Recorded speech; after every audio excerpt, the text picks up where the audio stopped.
오늘 아침 우리에게 주시는 하나님 말씀은 마가복음 11장 12절에서 26절까지의 말씀입니다.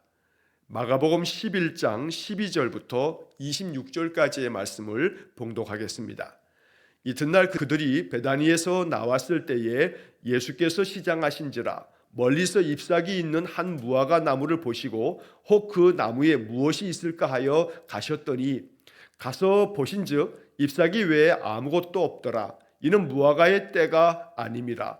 예수께서 나무에게 말씀하여 이르시되 이제부터 영원토록 사람이 내게서 열매를 따 먹지 못하리라 하시니 제자들이 이를 듣더라.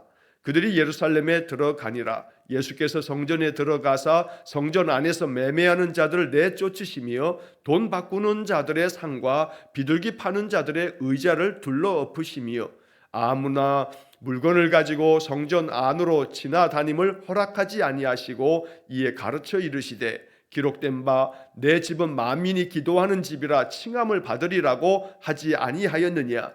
너희는 강도의 소굴을 만들었도다 하시매 대제사장들과 서기관들이 듣고 예수를 어떻게 죽일까 하고 꾀하니 이는 무리가 다 그의 교훈을 놀랍게 여김으로 그를 두려워하밀러라.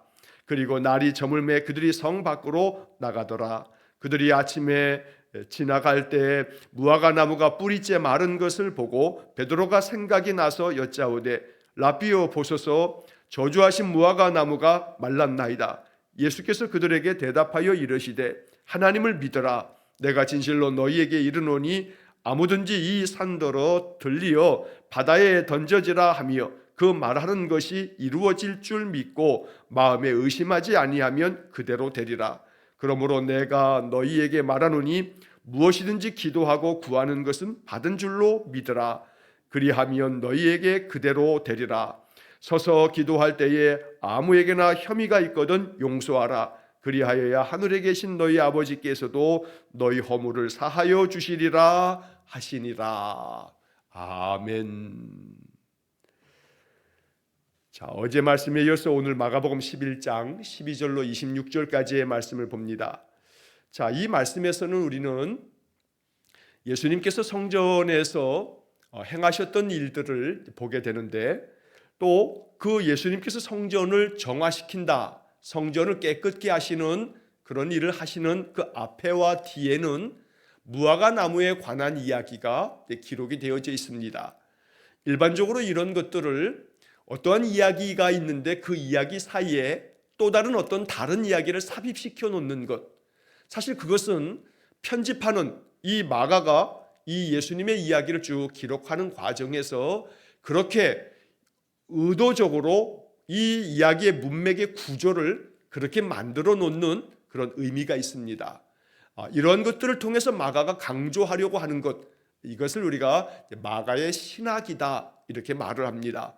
어떤 사건이 있고 그 사건에 대한 이야기를 전개할 때에 그 사건들의 이야기를 어떻게 구성하느냐, 어떠한 이야기를 그 다음 이렇게 이어서 붙여서 그 이야기 속에 어떠한 의미와 맥락을 담아두느냐, 이런 것들을 이제 마가가 이제 또 전하고자 하는 예수 그리스도의 말씀과 교훈이다. 그걸 마가의 신학이다 이렇게 말하는 겁니다.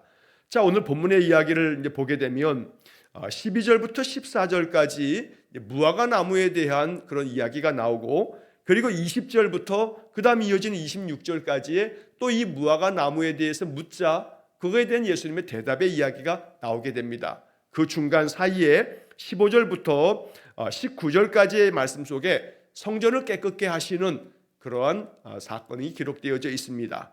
이것은 별개의 이야기처럼 보입니다만 그러나 전체적으로 이 이야기들이 전하고 있는 한 묶음으로서, 한 문단으로서 마가가 이 속에서 함께 전하고자 하는 의도가 담겨져 있는 말씀이다 라고 하는 것을 우리가 전제로 이해하면서 본문의 말씀을 살펴야겠습니다. 자, 먼저 12절부터 14절까지에서 예수님께서 이제 성전에 들어가셨다가 다시 나오셔서 베다니라고 하는 곳에서 이제 하루를 지내십니다. 자, 그리고 이제 베다니에서 나와서 다시 성전으로 들어가시는데 그 가시는 길에 아침에 시장하셨습니다. 배가 고프신 겁니다. 자, 예수님도 우리와 똑같은 육신을 가지고 이 땅에 오신 참 인간으로 이 땅에 오셨기 때문에 식사를 드시지 않으면 배가 고픕니다. 아침에 예수님이 시장하셨습니다. 그런데 멀리서 봤더니 저기에 무화과 나무가 있습니다. 무화과 열매, 그 무화과 열매가 얼마나 맛있습니까? 자, 잎사귀가 많은 그 무화과를 보시고서 무화과로 가까이 갔는데 저기에 가면 무화과 무엇이 있겠지 하면서 무화과 나무의 그 열매를 좀 얻어 먹으려고 가까이 간 겁니다. 그런데 13절에 기록되어 것처럼 가서 보신즉 잎사귀 외에 아무것도 없더라 라고 이렇게 이야기합니다. 자, 그도 그럴 것이 마가는 이제 이 이야기에 그 뒤에 뭐라고 덧붙이냐면 이는 무화과의 때가 아님이라 라고 하는 의외의 이야기를 적어놓고 있습니다. 자, 예수님이 배가 고프셨는데 그 길가에 무화과 나무가 잎사귀가 무성한 무화과 나무가 있길래 저기서 열매를 좀 몇 개 먹으면 되겠다 하면서 가셨는데 그런데 그 무화과에는 그저 잎사귀만 가득할 뿐 열매는 없다는 겁니다. 그런데 반전은 이 무화과의 때가 아니다 라고 하는 이 한마디의 글입니다.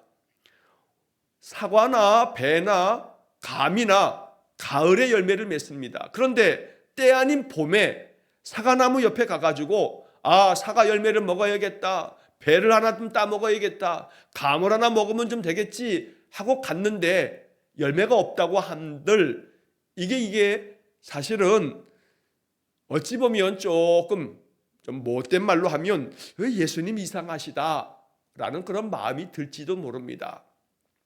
왜냐하면 14절 이어지는 말씀에 예수님께서 무화과 때도 아닌데 무화과의 열매가 없다고 14절에서 예수님은 나무에게 이렇게 말씀합니다. 이제부터 영원토록 사람이 내게서 열매를 따지 못하리라.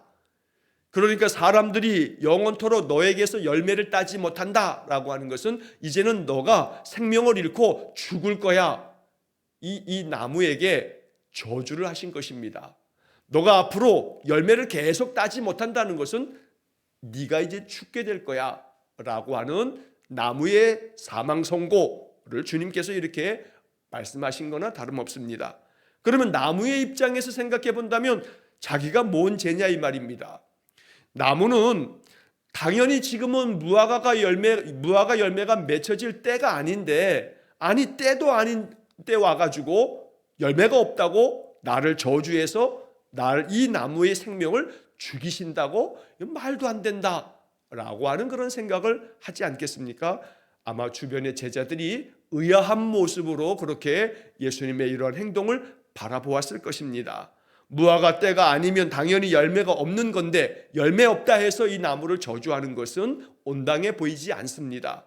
그러니까 어찌 보면 예수님이 조금 이상한 행동을 하신 것처럼 보인다는 겁니다. 그러나 이러한 것들은 그 다음 바로 이어지는 바로 이 삽입되어져 있는 성전을 다 뒤집어 엎으시는 이야기를 통해서 그리고 그 다음에 또다시 무화과 나무가 뿌리째 말라버린 모습을 바라보면서 예수님 들려주신 말씀들이 이게 다 하나의 묶음으로 여기서 마가가 이야기하려고 하는 바가 있다는 겁니다. 자, 우리가 구약 성경의 선지서들을 우리가 보거나 또 선지자들의 이야기를 읽을 때 제가 종종 이런 말씀을 드렸습니다. 선지자들의 상징적인 행동이다. 선지자들의 어떤 행동이 예언의 성격을 가지고 있다 해서 선지자들의 예언적인 행동 혹은 상징적인 의미를 담고 있다 해서 선지자들의 예언자들의 상징적 행동이라고 하는 그런 표현들을 종종 말씀드린 바가 있습니다. 오늘 이 무화과 나무에 대해서 아직 열매를 맺을 때가 아님에도 불구하고 열매가 없다는 것으로 이 무화과를 저주하는 예수님의 모습은 오히려 상식적이지 않은 모습이지만 이것은 바로 예수님의 상징적인 행동이 되신다라고 하는 것입니다. 자, 그 상징적 행동이라 하는 것은 바로 뒤에 이어지는 예루살렘에 들어가셔서 성전에 들어가셨는데 성전 안에서 매매하는 자들이 얼마나 소란스럽고 또 돈도 바꾸어 주고 비둘기 파는 자, 소나 양이나 염소를 파는 자 아주 완전히 성전이 시장터가 돼버렸습니다. 그 전날 예수님께서 예루살렘에 들어가셔서 성전을 다 둘러보셨습니다. 성전이 아주 난장판인 것을 보고 나오셨습니다. 그리고 그 다음날 다시금 성전에 들어가셔서 성전 안에서 매매하는 모든 자들 다 내쫓으셨던 겁니다. 채찍을 하나 만들어서 채찍질 하시면서 그들을 다 내쫓으셨습니다. 돈을 바꾸는 자들, 또 비둘기 파는 자들, 그들의 모든 것들을 다 뒤집어 엎으셨던 겁니다. 또한 16절의 말씀에 보면 아무나 물건을 가지고 성전 안으로 지나다님을 허락하지 아니하셨다. 사실 그 당시만 하더라도 아직도 동물 제사를 드리는 때이기 때문에 이스라엘 사람들은 성전에 나올 때 저 먼 지방에서부터 짐승들을 데리고 나오기가 어려웠습니다. 구약의 율법의 말씀에서도 집이 멀어서 예루살렘까지 이 제물들을 가지고 나오는 것이 어려울 때는 이것을 돈으로 바꾸어 가지고 가서 성전에서 이것을 사서 제물로 드리도록 하는 그런 규정들이 있기 때문에 그들은 그것을 자연스럽게 여겼던 겁니다. 그러나 문제는 산헤드린 공회와 성전의 종교 지도자들에 의해서 이런 것들이 그 상인들과 결탁이 되면서 이것이 단순히 하나님 앞에 예배하는 그 예배의 어떤 의식을 행하기 위해서 필요한 여러 가지 행정적인 그런 조치들이 아닌 오히려 이걸 통해서 이 종교 지도자들은 끊임없는 부를 착취하고 착복하는 그런 악한 일들을 저지르게 되므로 성전 안에서 거룩한 하나님 앞에서의 예배가 아닌 완전히 예배는 그냥 형식에 불과할 뿐 그저 그 안에는 온갖 부정부패와 또 아주 그 마음이 썩어져 있는 그런 영적 상태를 나타내 보였던 겁니다.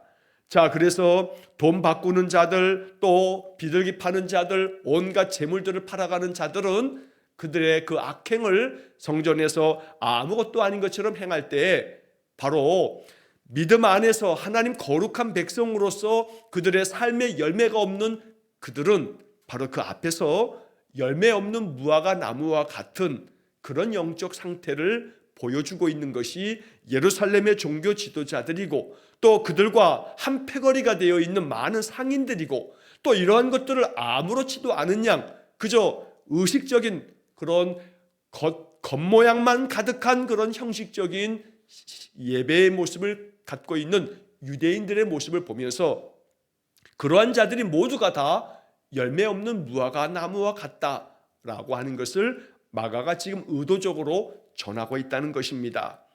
당연히 무화과는 때가 돼야 열매를 맺습니다. 그러나 주님께서 이러한 것들을 통해서 우리에게 말씀하시는 것은 믿음의 사람들은 언제나 때와 관계없이 믿음의 열매를 맺어가야 한다라고 하는 것을 말씀하는 겁니다. 당연히 무화과 나무는 무화과 열매가 맺는 때에 열매를 맺게 됩니다. 그러나 하나님 백성은 때와 시기와 어떤 장소와 관계없이 어디에서나 항상 그리스도인으로서의 성령의 열매가 항상 맺혀져야 된다는 것을 우리에게 알려주고 있다는 것입니다. 자, 예수님께서 성전의 모든 자들을 다 뒤집어 엎으신 다음에 그들에게 가르치시면서 하시는 말씀이 17절에 기록되어 있습니다. 주님은 이렇게 말씀하십니다. 기록된 바 내 집은 만민이 기도하는 집이라 칭함을 받으리라고 하지 아니하였느냐? 너희는 강도의 소굴을 만들었도다.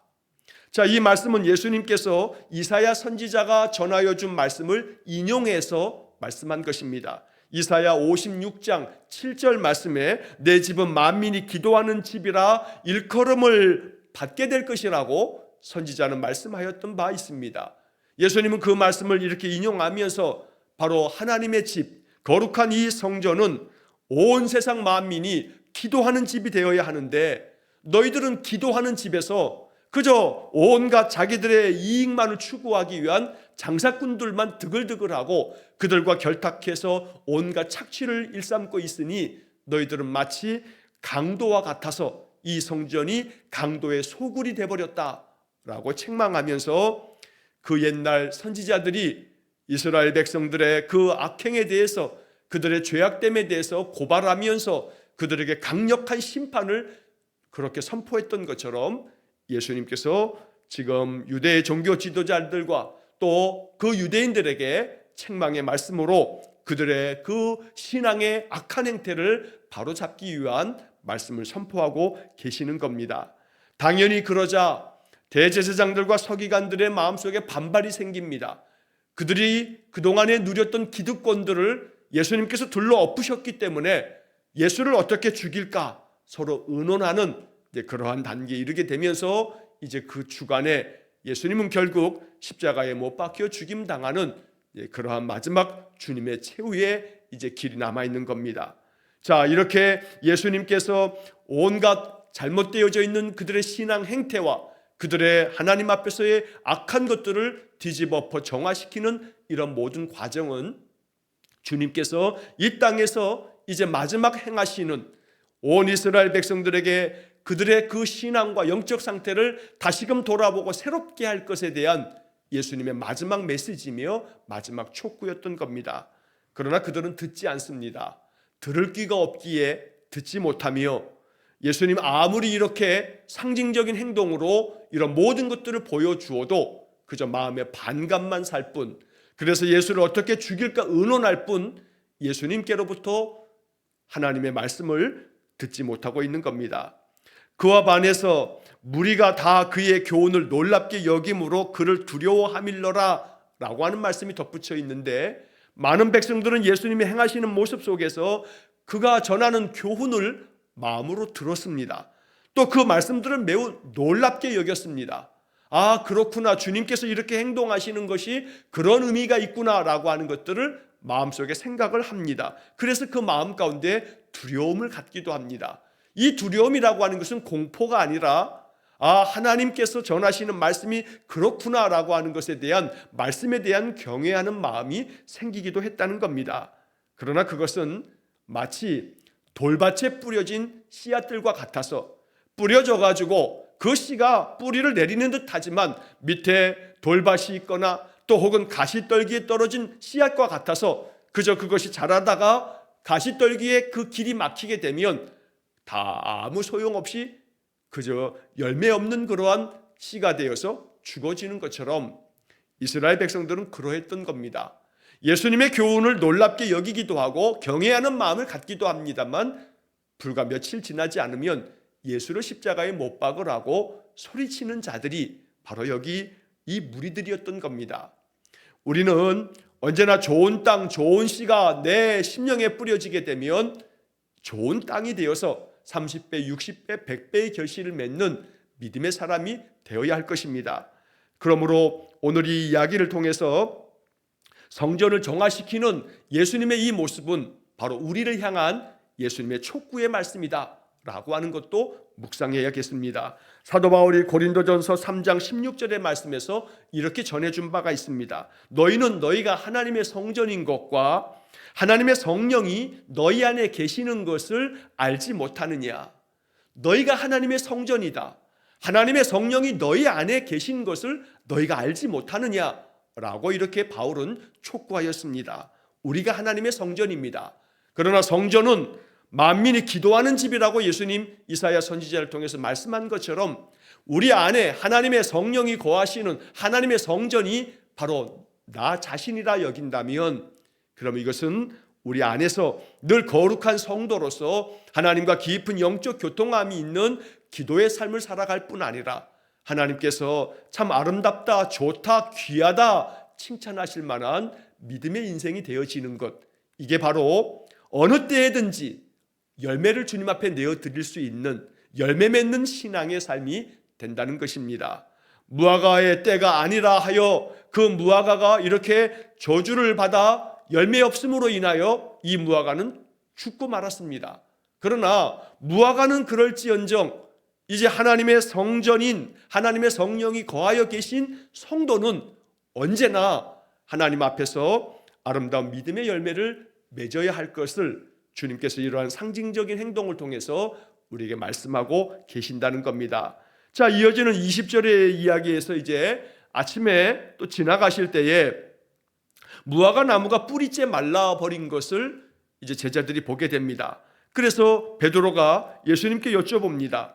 자, 랍비요 보소서, 선생님 보십시오, 저주하셨던 무화과 나무가 말랐습니다 라고 이렇게 베드로가 묻자 예수님께서 대답하시는데, 자, 이어지는 예수님의 22절서부터 나오는 이 대답은 무화과 나무가 이렇게 저주받아서 죽은 것에 대해, 완전히 뿌리째 말라버린 것에 대해서 베드로가 물었음에도 불구하고 예수님은 마치 엉뚱한 대답을 한 것처럼 보여집니다.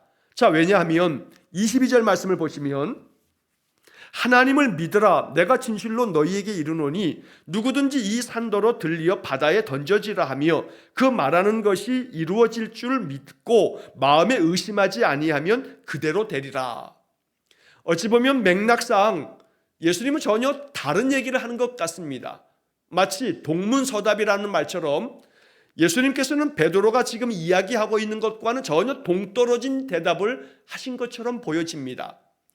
저주하셨던 무화과 나무가 말랐습니다. 이게 어쩐 일입니까? 라고 베드로는 묻고 있는데 예수님께서는 하나님을 믿으라 라고 이렇게 말씀합니다.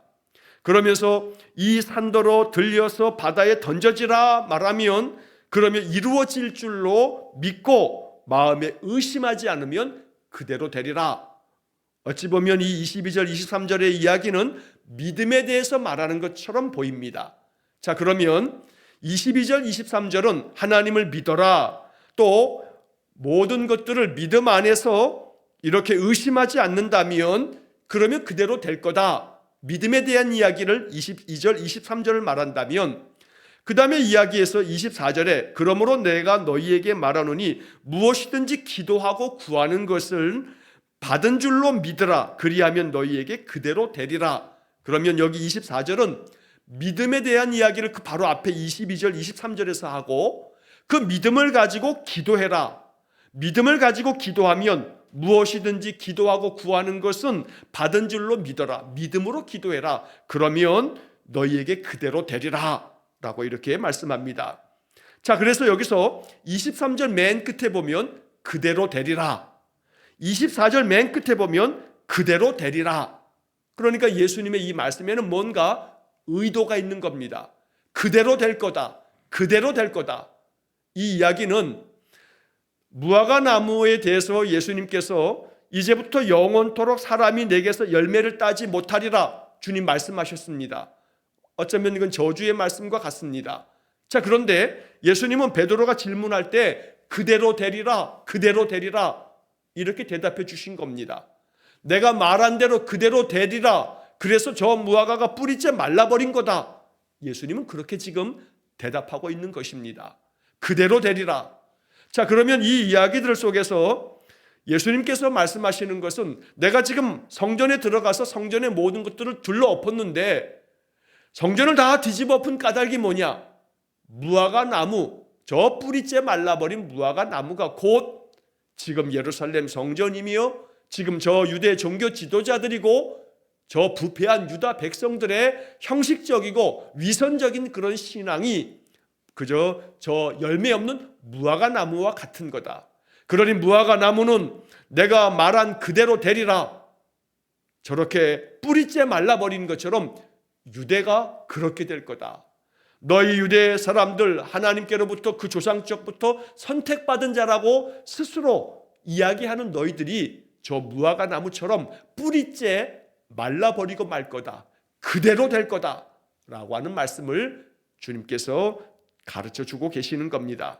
자, 한편 그러면 이 22절, 23절, 24절의 이야기들은 그렇기 때문에 믿어라, 참 믿음을 가져라, 하나님을 믿어라, 또한 기도한 것들은 이루어질 줄로 믿는 믿음을 가져라, 참 믿음을 가지고서 언제나 하나님 앞에서 열매 있는 신앙을 가지고 있어야 된다고 예수님 촉구하고 계시는 겁니다.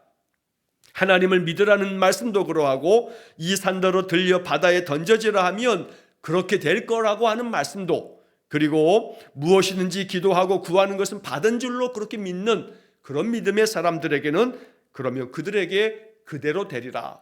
결국 이스라엘 백성들이 온전한 믿음, 의심하지 않는 참된 믿음을 가져야만 그들의 그 신앙은 열매 맺는, 언제나 열매를 하나님께 드릴 줄 아는 그런 나무가 될 거다라고 하는 말씀을 전하고 계시는 겁니다. 오늘 우리는 이 특별히 23절의 말씀을 자칫 이 말씀에 믿음을 강조하는 이 말씀이 지나치게 나아가게 되면 여기 이 말씀들을 그냥 문자 그대로 받듯 산더러 들려서 바다에 던져지라 하면 그대로 된다고 했으니 그대로 된다라고 하는 것들을, 이 이야기들은 주님께서 강조하는 어법으로 말씀하신 것임을 또 기억해야 합니다. 산을 옮길 만한 그런 믿음이라고 하는 이것은 그만큼 우리의 믿음이 굳건하여서 하나님께서 우리를 통해서 이루실 하나님의 그 역사하심의 위대하심을 마음에 믿으라고 하는 그러한 주님의 가르침이기도 합니다. 자, 그런데 이제 그 다음에 이어지는 25절의 말씀은 참 의외의 말씀이기도 합니다. 자, 여기서는 서서 기도할 때에 아무에게나 혐의가 있거든 용서하라. 그리하여야 하늘에 계신 너희 아버지께서도 너희 허물을 사하여 주시리라. 여기 25절의 말씀은 용서에 대한 말씀을 하시는 것과 같습니다. 이 용서에 대한 말씀이 무화과 나무가 뿌리째 말라버린 것을 묻고 있는데 이 말씀이 왜 필요한가? 그래서 성경학자들 중에는 종종 이 구절에 대한 의견이 분분합니다. 이것은 여기에 기록될 말씀이 아닌데 하면서 여러 다른 생각들을 전하는 학자들도 있습니다. 그러나 그것은 그들의 개인적 의견이라고 보여지고 대체로 이 말씀에 대한 25절에 대한 전반적인 그런 해석의 경향은 용서에 대한 이 말씀도 결국 어떠한 믿음을 가질 것인가, 어떤 믿음의 열매를 맺어야 할 것인가, 그러니까 여기 지금 말씀들은 하나같이 다 무화과 나무가 맺어야 할 열매를 말씀하는 겁니다. 무화과 나무는 이스라엘 백성들을 비유적으로 말할 때 종종 사용되어지는 그런 비유적인 표현이기도 합니다. 이사야 선지자도 너희들이 하나님께서 좋은 무화과 열매를 또 좋은 포도 열매를 맺기를 원하셨는데 너희들이 아주 나쁜 열매를 맺었다라고 하는 그런 비유적인 표현들을 종종 사용합니다. 그래서 이 무화과 나무의 이야기는 이스라엘의 모습이고 이스라엘의 영적 상태를 말하는데 용서하지 아니하고 용납하지 아니하고 그저 오만하기 짝이 없는 교만한 마음으로 믿음도 없는 채 그렇게 살아가고 있는 그들의 거짓된 그런 믿음에 대해서 주님이 책망하시면서 결국 참 믿음은 어떻게 나타나야 되느냐, 그것은 바로 용서하는 그런 삶으로 나타나야 한다는 것을 가르치고 계시는 겁니다. 그래서 기도할 때에 아무에게나 혐의가 있거든 용서하라. 여기서 기도할 때에 또 용서하라, 기도와 용서를 붙여놓고 있습니다. 이게 바로 마가가 전하고자 하는 메시지인 것입니다. 예수님께서 보여주셨던 이 예수님의 가르침의 말씀은 마가는 이것을 기억하여 기록을 하면서 결국 무엇이 열매 맺는 믿음인가, 늘 믿음 안에서 기도하는 삶이어야 되고 그 기도는 반드시 기도하는 사람은 용서할 줄 아는 넓은 마음의 사람이 되어야 한다. 기도하면서조차 기도의 삶을 살고 믿음의 삶을 사는 것 같지만 그러나 그 옹졸한 마음이 용서치 못하면 그러면 그것은 열매 맺는 참된 믿음의 모습이 아니라고 가르쳐 주는 겁니다. 그러므로 서서 기도할 때에 누구에게든지 간에 그저 못된 혐의가 있으면 그 사람을 용서해 줘라. 그리하여야 하늘에 계신 너희 아버지께서도 너희의 허물을 사하여 주실 거다. 그러니 기도는 끊임없이 자기 자신의 허물을 발견할 줄 아는 그러한 것이 참 기도다라고 하는 것을 가르쳐주는 말씀이기도 합니다. 왜냐하면 기도할 때 다른 사람들의 혐의가 생각이 나고 또 그것이 보여짐으로써 마음에 용서치 못하는 그런 생각이 자꾸 마음에 들끓게 되는데, 그러나 기도할 때마다 기도하면 할수록 너희 안에 있는 허물을 볼 줄 알고 너희 안에 있는 악함을 볼 줄 알아야 하나님께서 너희들이 그렇게 혐의가 있는 자를 용서하면 하나님께서도 너희의 모든 허물을 사하여 주실 거다. 그러니 내 안에 있는 커다란 들보를 먼저 볼 줄 알면 다른 사람의 눈에 있는 작은 티를 어쩌다 저쩌다 정죄하지 아니하고 그들을 용납하고 용서하는 것처럼, 그러면 하나님께서 너에게도 긍휼을 베푸실 것이다. 오늘 이러한 말씀들을 통해서 예수님께서 이 무화과 나무를 저주하신 사건, 그래서 뿌리째 말라버린 이 이야기가 성전을 정화하여 성전을 다 둘러 엎으시고 만민이 기도하는 집이 되어야 한다는 말씀을 가르쳐 주시면서 이렇게 만민이 기도하는 집이 되어야 한다. 이스라엘 백성들이 그래야 한다. 예루살렘 성전이 그래야 한다. 하나님의 성전인 너희들이 너희 안에 성령이 거하심을 알고 너희가 기도하는 사람이 되어야 한다. 당연히 기도하는 사람은 믿음으로 기도해야 한다. 그래서 산이 옮겨져라 하면 옮겨질 줄로 믿고 구하고 또 하나님 앞에 기도한 것은 받을 줄로 믿는 믿음의 기도를 드리는 그러한 사람들이 되어야 한다. 그리고 또한 기도할 때는 내 안에서 나 자신의 허물도 발견하고 그래서 다른 사람의 허물조차도 용서할 줄 아는 그러한 사람이 바로 아름다운 믿음의 기도의 사람이고 그 사람이 열매가 가득한 무화과나무 같은 사람이라 라고 말씀하고 있다는 것입니다. 그러므로 오늘 이 말씀들이 우리의 신앙을 다시 한번 점검하는 귀한 말씀이 되어서 언제나 주님께서 원하실 때 늘 열매를 내어 드릴 줄 아는 열매 맺는 신앙이 되시기를 주의 이름으로 간절히 축원합니다. 기도하겠습니다. 자비로우신 아버지 하나님, 무화과의 열매가 맺혀지는 때가 아님에도 불구하고 그 열매가 없다 하여 그 나무가 뿌리째 말라버리도록 죽게 되어지는 이 예수님의 이 선포는 오늘 하나님의 성전이며 하나님의 성령이 거하시는 우리 성도들이 어떤 믿음으로 살아가야 할지를 가르쳐주고 계시니 우리를 더욱더 살피어 삼갈 줄 알게 하시고 내 안에 믿음의 많은 열매들이 맺혀지도록 더욱더 믿음 안에서 힘쓰는 저희 모두가 되게 해 주옵소서. 그리하여 언제나 만민이 기도하는 집이 되어야 하는 우리 성도들이 기도할 때마다 그 기도는 믿음의 역사가 나타나는 기도가 되고 전혀 의심치 않고 믿음으로 선포하며 기도함을 통해서 언제나 그 기도는 더 나아가서는 늘 넉넉히 용서하는 기도까지 다 품을 줄 아는 기도가 되어지도록 우리 성도들의 신앙을 더욱더 깊고 넓고 또 큰 믿음이 되어지도록 인도해 주옵소서. 오늘도 한날의 삶을 주님께 의탁합니다. 날마다 우리의 모든 삶을 통해서 우리의 믿음이 열매가 풍성하게 맺혀지는 삶이 되게 해 주옵소서. 예수님 이름으로 기도하옵나이다. 아멘. 우리 구주 예수 그리스도의 은혜와 하나님 아버지의 극진하신 사랑과 성령의 교통하심이 언제나 주님 앞에 아름다운 믿음의 열매, 기도의 삶의 열매를 내어드리기를 소원하며 날마다 영적 삶으로 늘 나아가는 머리 숙인 귀한 성도들 위해와 저들 가정과 온 가족들 위해 영원토록 함께 하시길 축원하옵나이다. 아멘.